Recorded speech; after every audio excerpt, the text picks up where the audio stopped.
I will create a new layer style from the scratch. As the option for gradient overlay. So these are the different designs we have used it.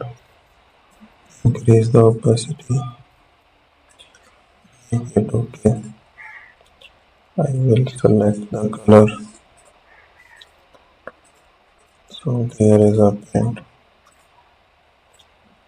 We have to use it.